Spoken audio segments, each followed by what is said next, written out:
Water can be a blessing. It can quench our thirst on a hot summer day, and it can clean our hands before a nice meal.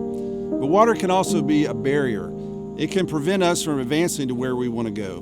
Now, Israel had been promised the promised land. Remember, all the way back in Genesis 17, God told Abram that I'm going to give you and your offspring all the land of Canaan. And hundreds of years had passed, but that promise had not yet been fulfilled. Israel, the Hebrews, went to Egypt. They became a mighty nation. God blessed them. He delivered them from there. But then there was a generation that had unbelief in their hearts, and they wandered in the wilderness for 40 years. And finally, that generation passed away. The new generation rose up, and they were there on the edge of the Jordan River in Joshua chapter 3. Now, can you imagine being there, looking across the river and seeing everything that had been promised by God? Everything that your parents and grandparents had told you about was now within sight, within reach. Now, what would your next step be? Would it be, hey, I can't wait to swim across the Jordan, I can't wait to claim all that God has promised? Well, Joshua went through the camp there in Joshua 3. In verse 5, he says, consecrate yourselves, for tomorrow the Lord will do wonders among you. You see, the term consecrate is a command. It meant four things for Israel. First, it meant to confess any sin that they had to God. Second, it meant to cleanse themselves physically by taking a bath. Third, it meant to wash their clothes. And fourth, it meant to abstain from any sexual activity.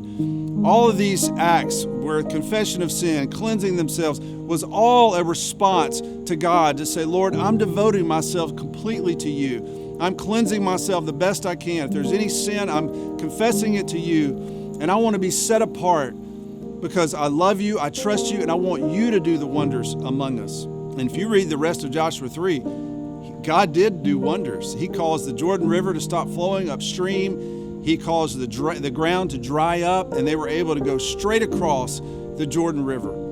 You see, they consecrated themselves, and God did the wonders. And if you and I are honest, we often like to try to do wonders for God, don't we?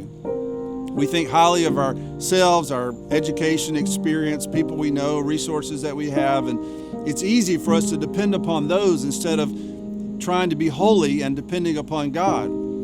But see, Peter said it this way, but as the one who called you is holy, you also be holy in all that you do.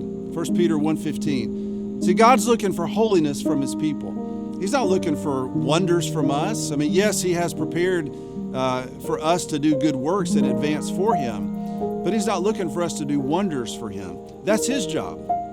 Our job is to consecrate ourselves. So I wonder if some of you today, whether it's at church or in the community or in your home, you're not seeing the results that you want to see spiritually. You're not seeing people saved. Maybe don't feel like you're growing as much. And could it be that you're trying to do wonders for God and you're working so hard, and God is looking at you and saying, hey, consecrate yourself, and tomorrow I'll do the wonders among you. Israel learned the lesson. What about us? I hope that we will. And I hope that we will individually, and I hope we will as a church. You know, we've been praying for revival and for many months now, and we're waiting and trusting that God will do that. Maybe he's waiting for us to consecrate ourselves so that he can do wonders among us. So let's do it. Let's consecrate ourselves, and let's watch God do the wonders.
Hi, my name is Jenny Waltman. I'm with Grace Klein Community, and we are able to share food for the purpose of sharing Jesus. We seek to pray with every single person that receives food from us, and we hope that through a small box of food, which is a little gift from God, that people will experience the true gift, which is Jesus, and He is always going to be with us when the food is gone.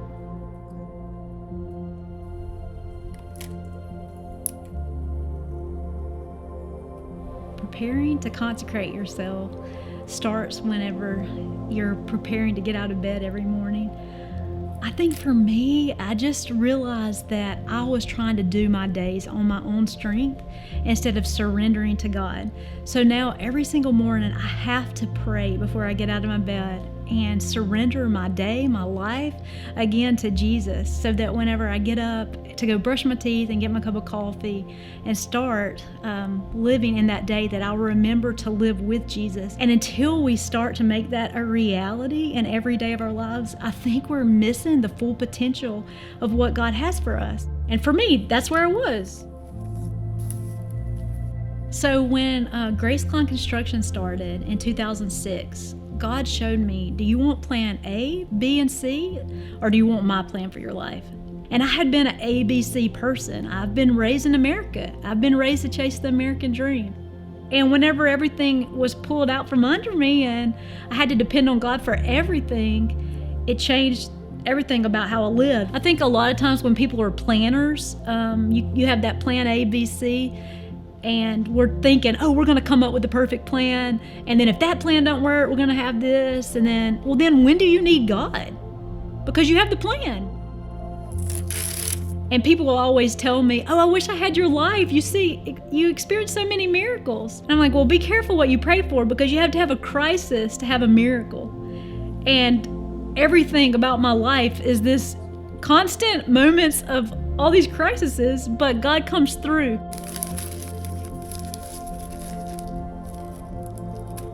We run out of food almost every single day at Grace Klein, so we're having to depend on God to come through and to provide food. So that teaches us to walk in expectation that we're going to see God move. We're believing for it. It's the only way this is possible. We're going to live by faith. We're going to walk by faith. We're going to lock the door at night and believe that tomorrow more food's coming. And it does. And it helps us to realize, wait, this is the better life. This is way better than plan A, B, and C. I can't even dream this big. We are so scared of what might happen that we don't say yes to the opportunities God gives us. And I think that one of the biggest convictions of my life was realizing I was going to sleep at night more aware of what I missed for God than what I experienced with God. And the amazing thing is it's just one grand adventure. You're going to look back at all these yeses that you said to God, and it's just going to compound and compound. And one day you're going to look back and say, oh my word, that was my life. And it was just because I was obedient to God and I said yes to the next thing and to the next. Because the most beautiful thing about living with Jesus is it's not 15 minutes a day. It's all day, every day. And it's so freeing when we realize that, because then all of a sudden when we're paying our bills, He's helping us. When somebody calls for prayer, He's putting the words in the scripture into our minds to pray over them. But it all goes back to waking up and remembering every day to not take control. It's the hardest thing to do. I don't know why. But no, we cannot do it apart from Him. And so that's my encouragement to you, is just to remember to surrender to Jesus every part of your life and just be expectant for what He can do for you.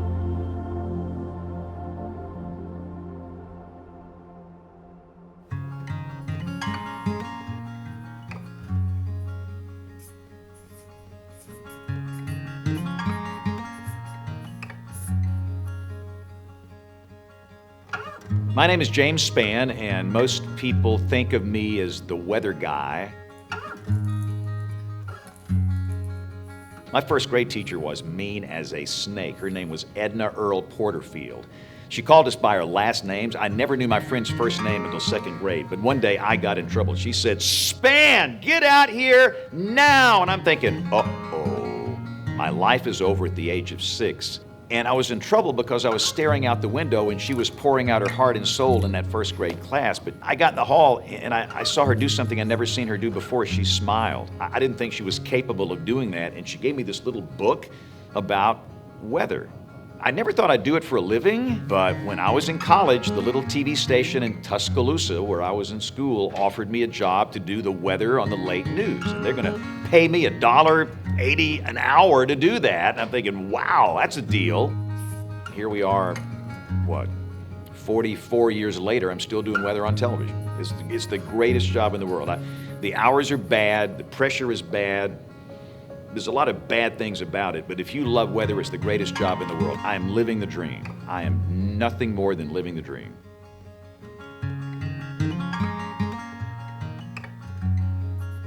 I had another big event in my life in second grade. One night, my father left. He opted out. He left our house and he never came back. My father never said goodbye, have a nice life, or see you later. I mean, he just left. And I don't have any siblings. I have no brothers and no sisters. It was me and my mama. I don't know if my father loved me. He never told me that he did. I don't know to this day. Life got pretty hard. I know what it's like to be broken. I know what it's like to hurt. I became the man of the house at the age of 7. But we had to move to this nasty sounding place called Tuscaloosa. I didn't want to move there. I didn't know what it was. It sounded creepy. We lived in a little apartment about the size of a bathroom in this church. We were broke. But you know what? There were some wonderful, wonderful people that took in 2 strangers in a strange land. I'll never forget their compassion, their empathy, their kindness, and their ability to share their faith. And because of those people that were willing to do that, I accepted Christ at the age of 12. God gave me a purpose. He gave me hope. He gave me strength. He enabled me to do things I never thought I would do. Has it been perfect? No. Has it been messy? Yes.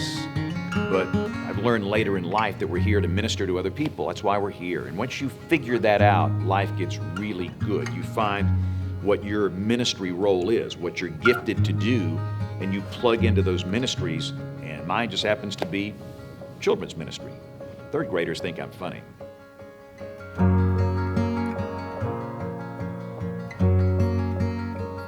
I'll never forget, I was asked by the children's pastor at our church, we're going to start children's worship. Would you like to help? And I was intrigued by the idea. And I'll be the first to admit, I thought this is going to fall flat on its face. You're trying to keep a child's attention for 60 minutes or longer, 60 or 70 minutes. But after we had fun and games, and we had a lot of laughs in there, but we got the kids calmed down and we did a praise and worship set.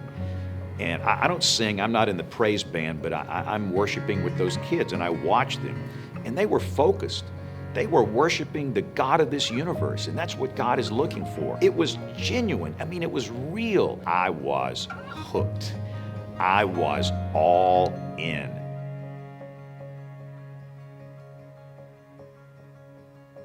What I want to do every day in my life, and my prayer is this: I want to do the things that honor and glorify God. And I want to do the things where maybe somebody can see there's something different about me. And somebody would like to know what that is. And maybe they'll ask, and maybe I'll have the opportunity to tell them, this is what makes me tick. It's my faith. And let me tell you more about my Jesus and how much God loves you. And that's a really simple message that people desperately need to hear today, that they're loved by the God of this universe. To me, that's what being set apart is all about. We have to be a little different so people can see that glimpse of Jesus Christ living through us.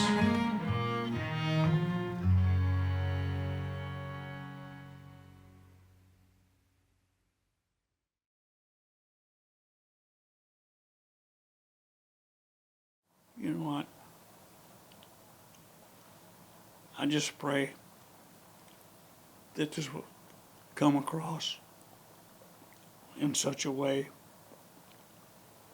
that believers will be encouraged and God will be glorified by it.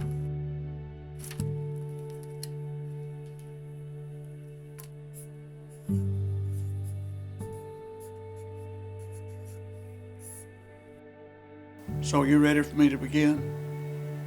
Yes, sir. Yes, sir. Okay. Go for it. Greetings, people of Valleydale. It's a great privilege for me to be able to come and share with you a portion of my spiritual journey. As journeys go, this has been a journey that's included all the good times and difficult times. I've been asked to share with you how I've experienced the faithfulness of God during some very difficult times in my life.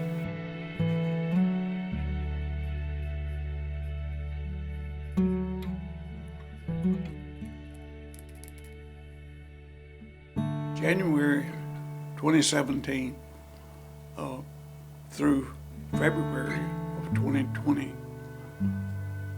some very difficult times, some very traumatic times, beginning with my son's tragic death, followed 3 months later by my wife's death. And then afterward, I was involved in a very serious automobile accident, which resulted in 4.5 months of hospitalization and rehab.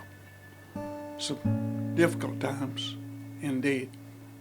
I know in my mind that even in that time, God was working in my life and bringing me to the point where I was able to relate to Him in a way, in a degree that I had not known before. Obviously not times of my choosing, but times when God was able to speak to me in ways that probably would not have been possible otherwise. And as a result, I have consciously sought to have a closer walk with Him. It has been said that you will never know all that God is until God is all you have. I've come to know the truth of that is when I depend solely upon Him, then He is able to relate to me in His fullness, and I can know the fullness of His joy and presence in my life.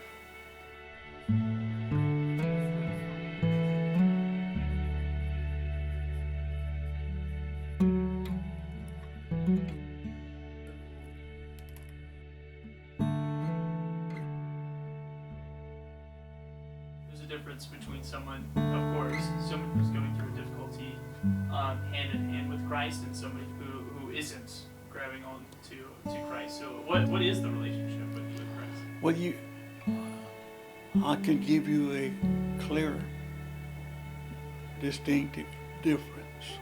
I hadn't planned to go into this. In 1961, when our son was not quite 2 years old, he was tragically burned in a gasoline fire in our home. For the first time in my life, I knew what it was like.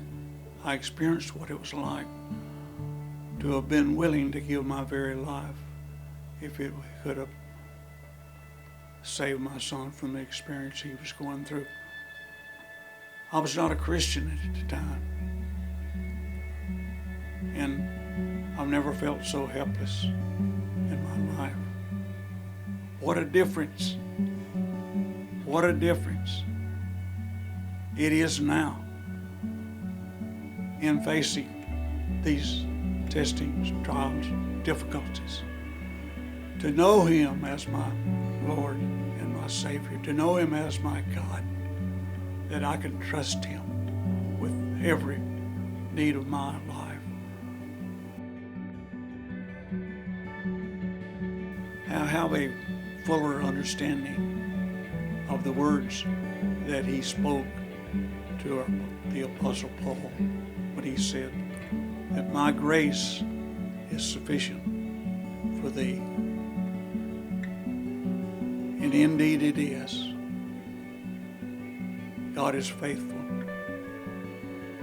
and His grace is ever present. His grace is sufficient. His grace is abundant. His grace goes beyond our greatest need. His grace is met. My need through every time, through all the days of my life since I came to know Him.